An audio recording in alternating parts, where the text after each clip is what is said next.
Welcome and thank you for standing by. Currently, all participants are in listen-only mode. Today's webinar is being recorded, and the recording will be posted publicly. If you have any objections, you may disconnect at this time. Now I'd like to turn the call over to your host for today, Michael Simmons of the U.S. Census Bureau. Thank you, Lisa. Good afternoon, everyone. My name is Michael Simmons with the U.S. Census Bureau Economic Management Division. And today we have several subject matter experts from the State Department, Directorate Defense Trade Controls. Please join the Directorate Defense Trade Control Office of Defense Trade Controls Policy and IT Modernization Team for an overview of the Defense Export Control and Compliance 101 refresher and important updates. The Census team is happy to collaborate with the State Department to provide you this webinar. Thank you all for being able to join today. We have an informative webinar planned, and I would like to go over a few items before we start. The webinar is being recorded. You will receive the transcript, presentation, and recording as soon as it's available, and it will be posted on the Census Academy website and the State Department website. The chat will be monitored during the webinar. Please submit all questions to all panelists, and the presenter will address as many questions as possible as time allows. Contact information will be provided for further follow-up. And lastly, we value your feedback, so please complete the evaluation form at the end. This assists us in planning future webinars and bringing quality content to our customers. Now we are ready to begin with the subject matter for today. I will turn it over to Renee of the State Department. Thank you, Michael, and good afternoon, everyone. And thank you to the Census Bureau for hosting today's webinar on the DECCS 101 refresher and important updates. I'm Renee Colores. I lead the IT Communications and Outreach team at DDTC, and I'm joined by my colleagues, Charlie Liebetrau, Ryan McMullen, and Noah Batista, who will go through the presentation today. Just a bit about DDTC. So DDTC's main mission is ensuring that commercial exports of defense articles and services advance U.S. national security and foreign policy objectives.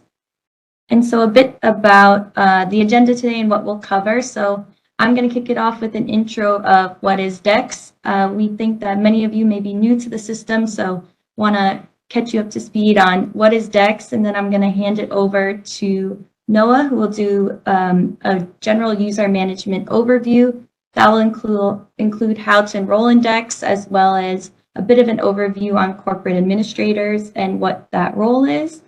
Then Ryan will go over an overview of the DECCS applications.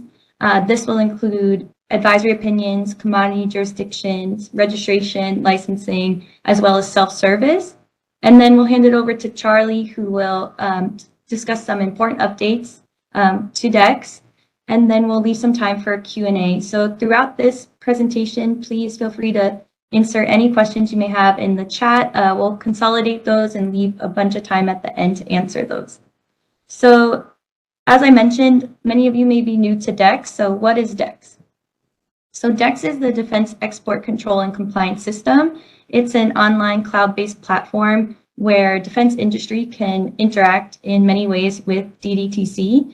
And it's sort of like a one-stop shop. The different applications within the platform include registration, licensing, user management, advisory opinions, and commodity jurisdictions. And today, Ryan will go over all those. Ryan and team will go over each of those applications. So feel free to save your questions at the end if you have any questions on the various applications. But I'm going to hand it over to Noah to kick it off on general user management. Over to you, Noah. Thanks so much, Renee. So we'll go ahead and kick it off with general user management, and we'll kind of get started with how to enroll and get started with DECCS. So with that, we can go to the next slide. So in terms of getting started, you want to make sure that you're enrolled within DECCS. And right here, you'll see we have our homepage here with a blue enroll button that is highlighted. But before we go any further, we would like to highlight the distinction between enrollment and registration. Enrollment is simply an account within DECCS, which is our online platform and is available to all users. Registration is officially registering within DDTC in order to be able to submit most license applications. Users who are enrolled but not registered may still submit the DS 6004, which is our re-export and retransfer form, but all other license forms require an active registration and registration code to submit. For more support on registering with DDTC, you can visit our Registration Learning Tools section, where you'll find an array of useful documentation. So now back to the enrollment process. To enroll in DECCS, navigate to the Industry Service Portal splash page and click Enroll. You'll be brought up to a page which will prompt you to fill out relevant information about your new account. Remember that if you need additional information and help with enrolling, DDTC does have a support page where you'll find useful information such as an enrollment video and an enrollment user guide, which will walk you through the steps and also how to set up two-factor multi-factor authentication. After enrolling, you can navigate back to the same page where on the right side you'll see Login, and you may click Login and enter your credentials to carry on. And with that, we can go to the next slide. So after enrolling and logging into DECCS, you'll be brought to the Industry Service Portal homepage. You will see an array of tabs such as an industry portal, applications, learning tools, and support. But now we will go ahead and click on the Applications tab, as you see in our screenshot from the drop-down menu. This is where you'll be able to access licensing, registration, and other various DECCS applications. And we can go to the next page. So now an important topic we want to cover is the corporate administrator. In particular, what is a corporate administrator, also known as a CA, and what are their roles within DECCS? A CA is a special role that is assigned to those users within a company who are responsible for managing their company's users and access to DECCS applications and data. A CA has access to all of the company's registration and licensing data within DECCS. As such, care should be taken when deciding what users are able to be given the CA role. A CA has the following capabilities and responsibilities. They're able to manage access to DDTC-related data for an organization, invite users to join the company as a company user, approve or deny user requests to join the company, manage specific applications and security roles assigned to users, create licensing access groups and managing user access to specific licenses within the licensing application, and remove inactive accounts from the company user list. Important notes about the corporate administrator role are CAs are automatically given the drafter role in registration. They are also automatically placed in the default licensing access group, which gives them permission to view all organization licenses. That includes past, present, and future. It is strongly recommended that an organization have multiple CAs for redundancy and to ensure coverage of duties. You can also refer to our website where you can find a guide, How Do I Become a Corporate Administrator for My Company? And this will give you more details on this. And with that, we can go to the next slide. So now we'll talk about how to designate a corporate administrator. There are 3 ways to designate one, and here you'll find them on our presentation listed, with number 1 being, if your company is filling out a brand new registration, you may enter this CA information in your application. As this is the initial registration for the company, you'll want to designate someone who will be involved in the clearance process and who you are comfortable having access to all the information stored and submitted through DECCS. 2 is if you are an existing CA, you can grant CA access in the user management application. This is a reminder to designate more than one CA. Coverage is key, and we will show you how to designate someone as a CA later in this presentation. 3 is if your registered company does not currently have a CA, you may send a letter to DDTC. This last option is also a last option resort if you weren't able to follow the reminder to have more than one CA. We'll discuss this further in a few slides, but know this is a slow and manual process. But we would also suggest that you keep tabs on your current CAs to avoid the additional steps required by providing a CA letter. Make sure that your outgoing CAs appoint a new CA within the user management tab when leaving. And with that, we can go to the next slide. So now we'll talk about how to designate a CA. If you're a brand new company submitting a registration for the first time, you can designate your CA within the registration application, which you can see here on the screen. In order to designate a CA, you must first fill out the registration form, also known as the DS 2032. The system will walk you through a series of prompts to fill out relevant information for your company and designated officials. If you need to take a break and come back later, make sure you hit the Save button in the bottom left-hand corner. And with that, we can go to the next slide. Once you've completed most of the registration form, you'll be ready to complete the Statement of Registration section in Block 11. This block is where you can enter the contact info for your CA along with answering a few questions. And while you're progressing through the registration form, you can see at the top of the screen there are 1 through 11 blocks, and you can click back through to check any information you would like. And with that, we can go to the next slide. So on block 11, here's what the CA form looks like. Please note, we've highlighted the email field for a reason.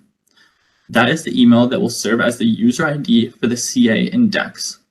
Make sure that the email address is entered accurately and is an active and accessible email. This should be your active email that you will access regularly, as you will need this to get into DECCS. And once you have filled that out, you can go ahead and click the blue Submit for signature. Next slide.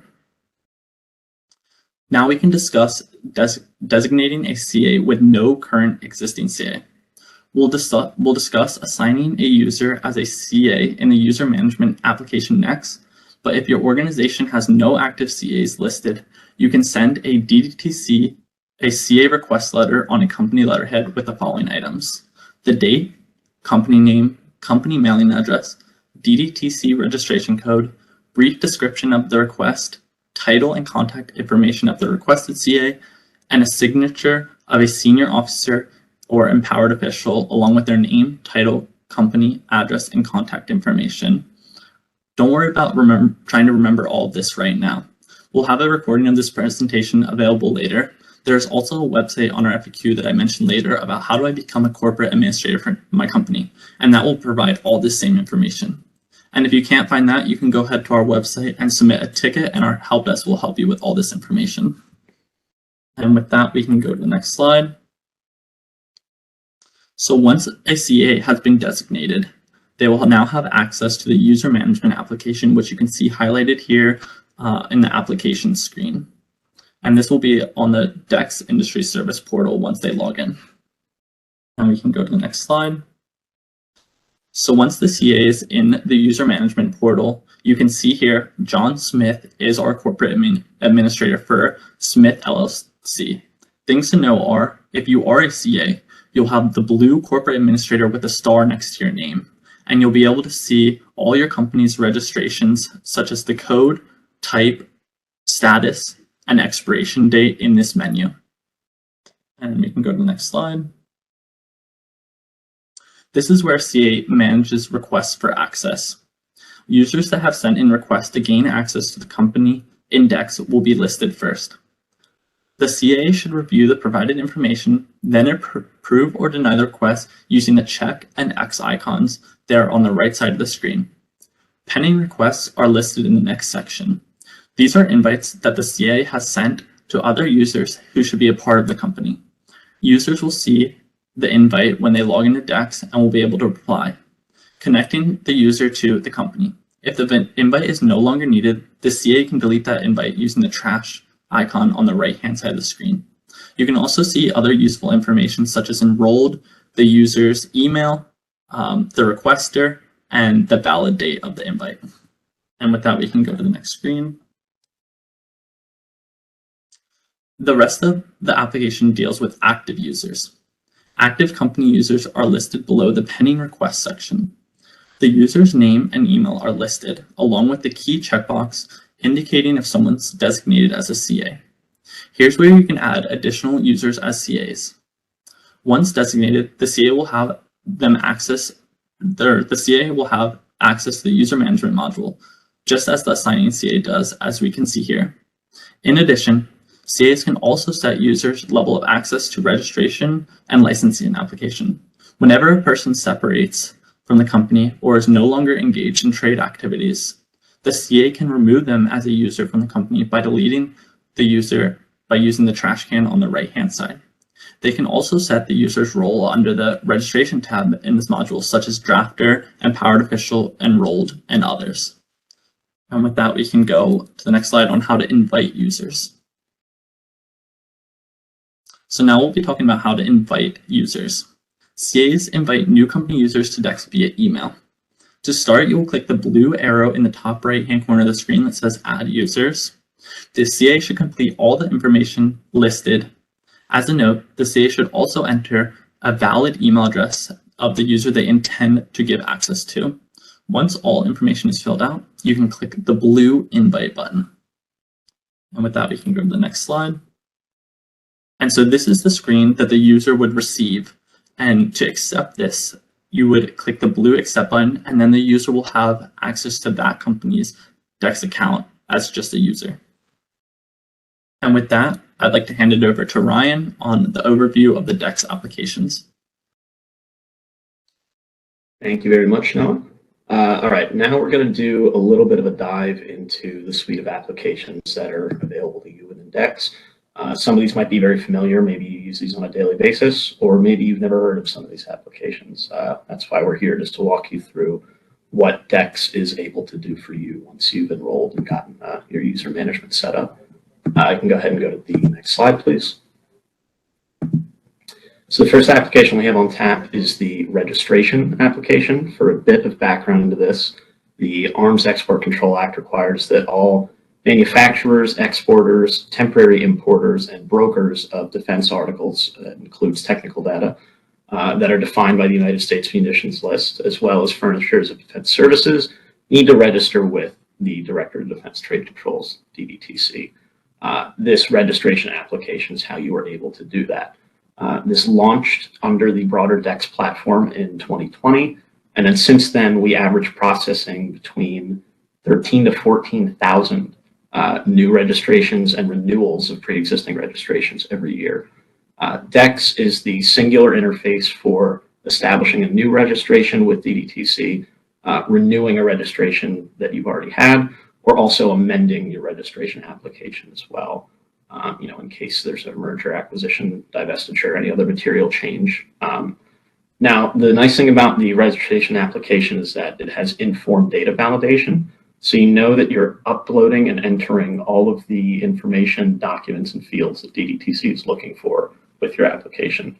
This can save a lot of time and a lot of back and forth between the registration analysts and whoever it is that's preparing your organization's registration, and greatly reduces the chance that your application will be returned without action. Payments are also integrated within this application. You can access pay.gov through this DECCS interface once your registration has been reviewed and approved, and that'll allow you to complete the payment for your registration there.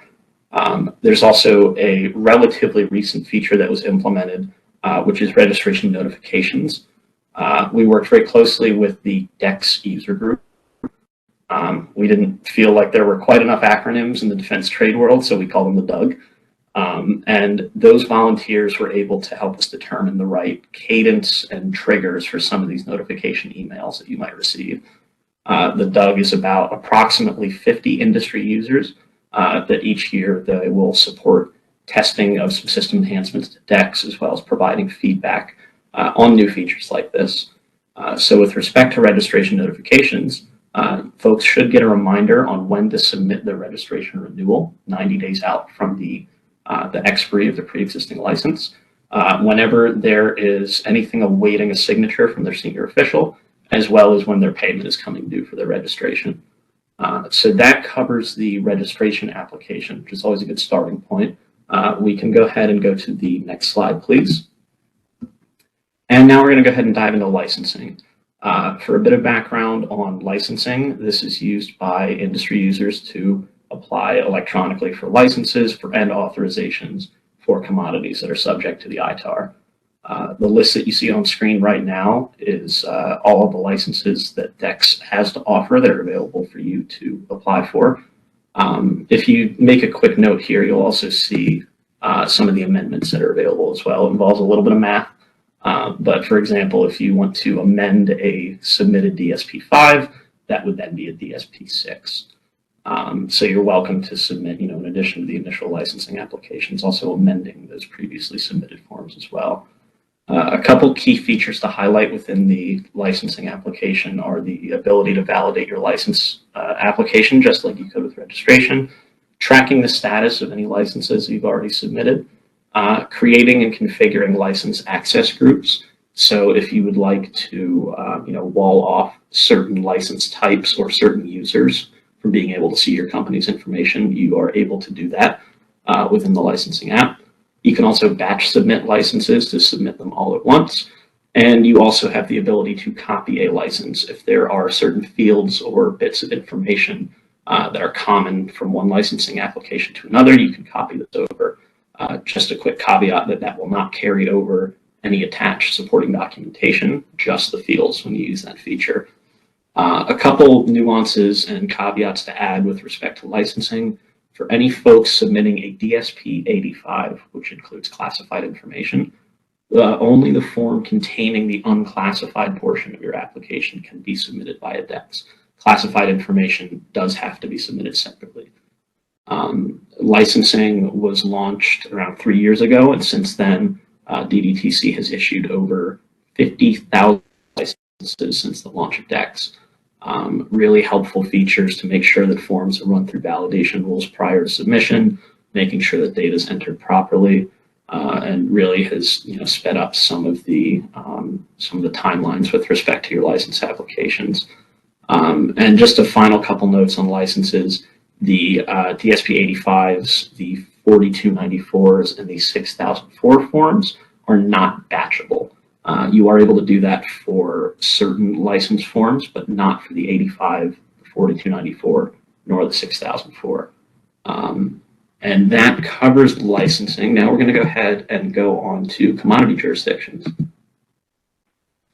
So the purpose of a commodity jurisdiction request within DECCS is to determine whether a given commodity or service is covered by the U.S. munitions list and by extension subject to the export controls under the ITAR.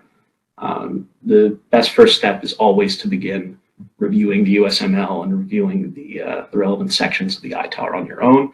And if after that point you think there's some ambiguity, or if you're still unsure as to the export jurisdiction of a given commodity or service, you can go into DECCS and submit a commodity jurisdiction request for determination. The nice thing about commodity jurisdiction requests is they're available to all users who are enrolled into DECCS and have an account. You don't need to be registered in order to submit a commodity jurisdiction request or CJ.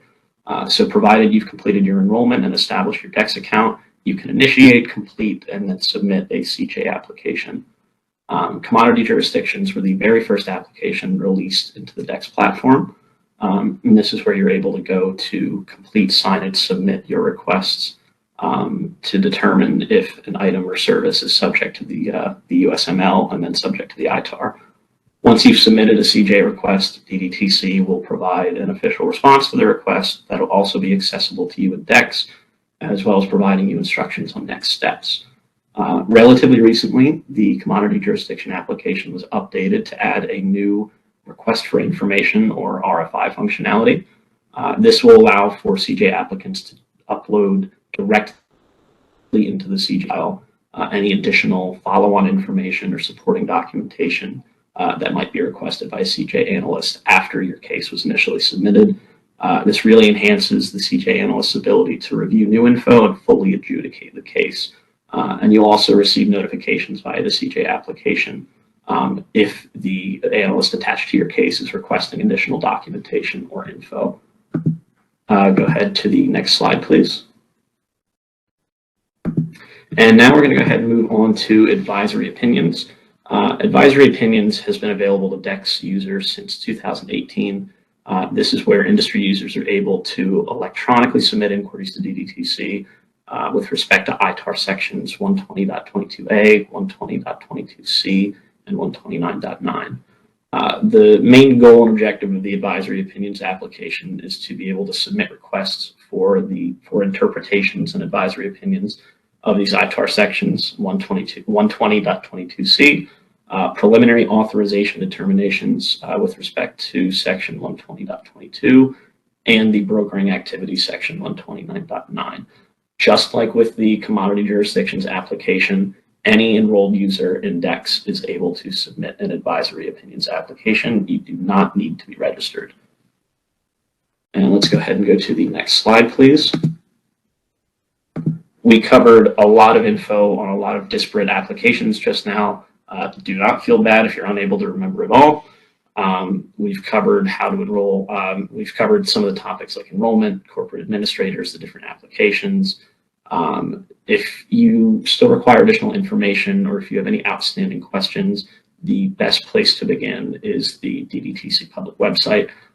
We will always have the latest news and announcements and updates posted at the feed on that page. Some of you may even have registered for this webinar via that announcement. I believe we tend to include the registration link right on our front page. This is also where you can access a couple FAQs that pertain to all the applications that we just went through. And if you're still stuck after that, you will have the option to submit a support case, which you see off to the right-hand side. On this is in the industry portal to submit your support case. And from there, we can go to the next slide, please. And from there, you'll be able to direct your question to one of two support resources that we have available, one being the DDTC response team and one being the help desk. The response team tends to be for more policy or guidance oriented question, whereas the help desk is predominantly with questions that are more technical in nature. A general use case example that I might throw out is if you are unsure if a piece of supporting documentation you'd like to attach to a licensing application fully fulfills and complies with the requirements, that would definitely be a question for the response team. If you're having issues merely uploading a document in the first place from a technical perspective, that would be much better suited for the help desk.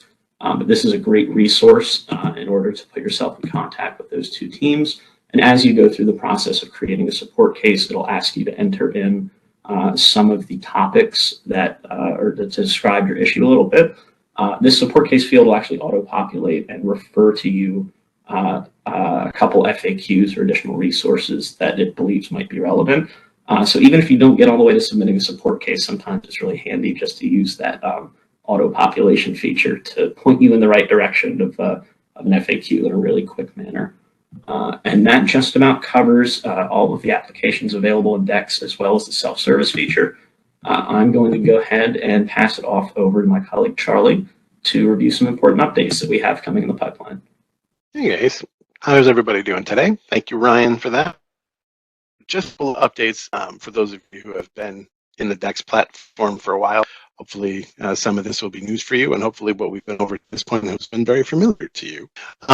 So there are a couple changes for DECCS, and it comes to want to make sure most major that is coming, and Renee, you can jump forward to the next slide, is 2020. So what we've been seeing is that a lot of users have been using this category, USML category 21 through customs protection, AES, their automated electronic submission system, that are not truly tracking appropriately what we should track in terms of statistics and clearance on our side for that the goods that are being in coordination with Census and with CBP. We are putting together a warning message in the AES to make sure that folks using that category know that in the very near future, if you're not using a properly approved code, that you are to be prevented from using that code at all. Ooh, hey guys, I'm seeing a lot of notes. Hang on one second. Let me see if I can do something about that. Can you hear me clear? Sounds a bit better now, Charlie, but maybe if you keep speaking, I can see if it's better. Here, I'm going to turn my video off. Let's see if that's the old trick that helps. That does sound better. Yeah. All right. Well, sorry, I don't get to see my smiling face, but we'll hopefully still get the information across. All right. So we'll start the section again, just real quick, specifically to users who are submitting requests through DECCS or through Custom and Border Patrol's AES system using the USML category 21. So if you're labeling whatever is being transferred using that category, to this point, it is a catch-all. It is a other category with in detail because they're in an existing category within the USML. Due to the folks that are the volume that we have been receiving, there is going to be a need to put in a warning message Charlie, it's a bit hard to hear you still, so would you want me to take on this slide? Thanks, Renee. Okay, yeah. So I could cover, hopefully everyone can hear me okay. So yeah, so what Charlie was mentioning was the category 1 change. So many of you may have seen in December 2022, the U.S. Customs and Border Protection released a cargo systems messaging service, the CSMS, update about the electronic export information filings for the AES. So for AES, and when that was in regard to when citing USML category 21. So what does this update mean? So basically when you're citing USML category 21 in the in AES, there's going to be a DDTC determination field, which will now be required to enter a license code. And so what this means is that any commodity that is determined to be controlled by category 21 has to be declared as such in AES. So for instance, if you try to submit category 21 without having a proper valid determination number, the system will eventually prevent that submission and return a fatal response code, which is called 5C2, which is what was referenced in the cargo systems messaging service notice in December. So what does this mean? Eventually there'll be a non-fatal error, which will be a warning message. So when you go in AES and submit, if you do not put a valid determination number when citing category 21, at first there will be a warning message stating that in the future you'll have to submit a valid determination number. Eventually this will become a fatal error, 5C2 code, which will prevent any submissions that do not contain a valid determination number. So right now this is in the works. And what is, I see someone's asking, what is a determination number? So that's a commodity jurisdiction valid determination number that would be entered. And so right now this is in the works, and so more information will be coming. You should definitely check out our website under our announcements, which will have a lot of information in the coming month or so. We'll also have a bunch of FAQs up, and as well as checking U.S. Customs and Border Protection's website as well. On to the next slide. I'll keep going in case Charlie's sound is still a bit off. So some other opportunities to connect with our team, and also some other updates on our end that are coming for DECCS. So one update that is coming soon is the commodity description character length on a bunch of our license forms will be extended. I think it's about 500 characters now, and it will be extended to significantly. So this will be updated on our announcements page when that is released. And the key point to mention for this is that when the character length is lengthened, it will affect the batch submissions. So the schema for batch submissions will have to change to accommodate any extension to that commodity description character length. As you may already notice on our announcements page, we often post announcements that discuss our enhancements to DECCS, and we're continuously enhancing DECCS. So one other update we'll be doing soon is a speaker request. So as you know, we often do a lot of outreach, a lot of discussion with defense trade industry about our updates to DECCS. And so there will be the opportunity for industry to request DDTC to speak at events. So you'll see a form there, and that will also be in DECCS. And additionally, we do these census webinars quarterly, but we have other outreach sessions that we take part in. So always check our news and outreach, or news and events page on our public website. And the team mentioned a bit, if you ever have any questions, you can always feel free to email our team mailbox, which is pm_DDTC project team@state.gov. And I'll leave that there for a second in case you want to copy that down. I'm not sure if Charlie is back in, but that's our presentation. And we wanted to, before we go into questions and answers, we wanted to leave it open for the survey that Michael mentioned at the beginning. And so We'd really appreciate if you take a few minutes to fill out the survey here that's linked on our slide, but also I believe will be put in the chat for you to access as well. We really appreciate all the feedback we get on our presentations because we want to make sure that we're presenting material that is most useful for you in your daily work. So I will leave this here for a second. I believe when you click the link, you'll have to follow the prompts a bit to get to the survey. And I will leave that up there for a second before we jump into Q&A. Renee, I think we can go ahead and kick off this Q&A. So I've been trying to write down the questions here. So I think we'll go ahead and kick this one off. Let me pull my list of questions. So Perfect. I think we can start with people are asking where can they find this webinar and will this be recorded? Sure, I can take that question, Noah. So yeah, that's a great question. This webinar is recorded and it will be shared on Census Bureau's website. Often that will be up in about a week with a transcript. And we will also link it on the web announcement that is on our website. So where you may have seen this event announced, as well as the registration, we'll have the recording there. Okay, and then another one we have is, does one need to work in or travel to DC in order to join the DECCS user group?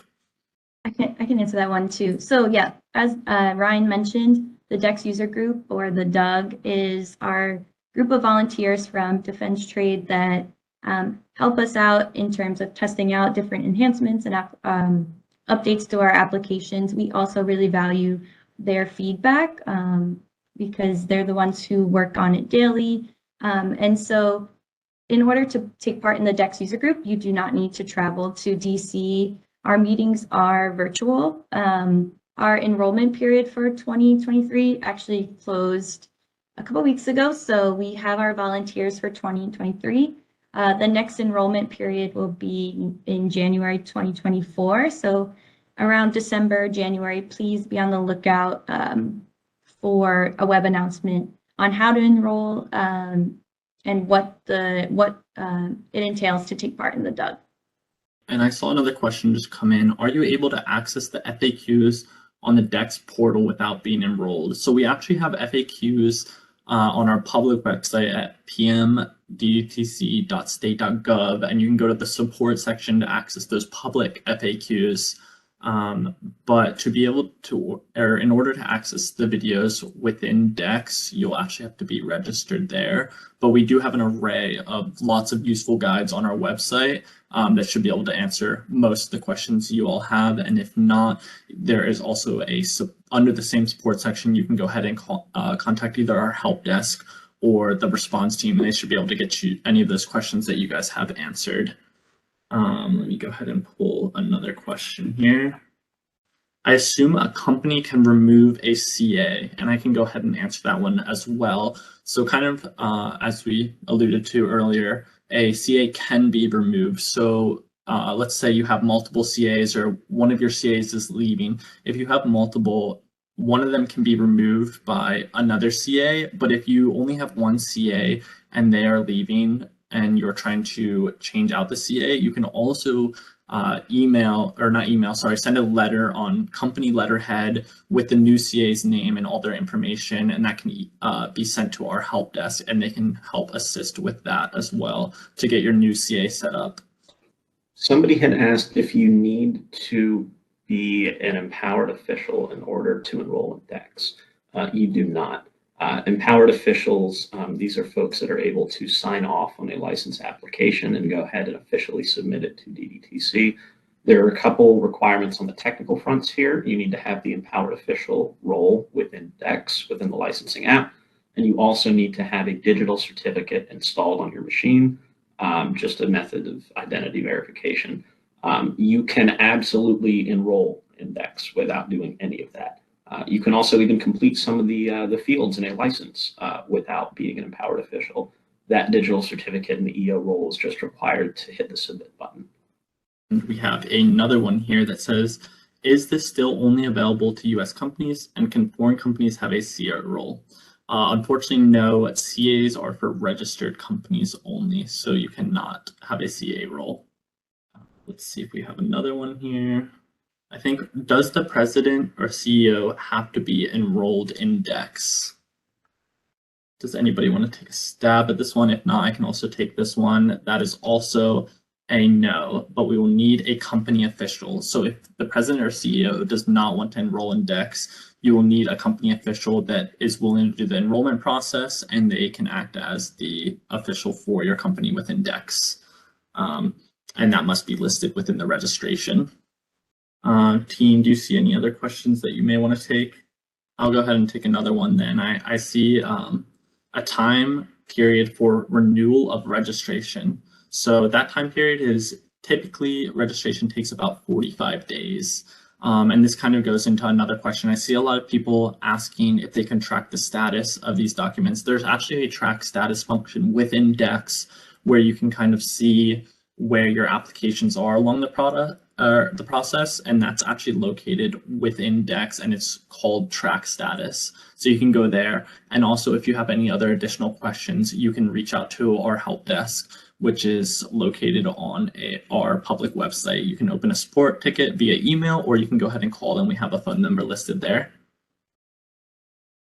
I can't see the questions, but I don't know if there's any others we want to answer. Otherwise, if not, I think we can wrap up. And if any of your questions were not answered, you can always email the team mailbox. And I can repeat that one again. It's PM_DDTC project team at state.gov. And I think before we wrap up, we can go ahead and end on this one. Another common question I was seeing is, what is the average turnaround time to receive a CJ? Also the same question for an AO.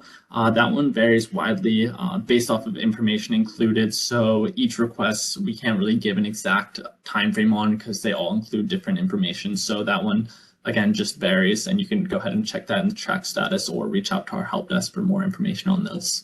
But I think with that, we can go ahead and wrap up. Thanks, Noah, and thanks, team. And thank you, everyone, for your great questions.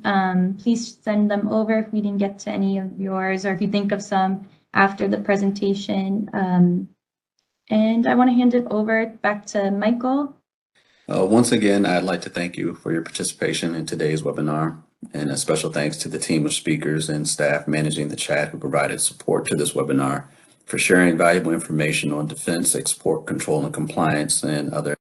Thank you to all of the businesses that were able to join today as well. Please visit the Census website for future outreach events.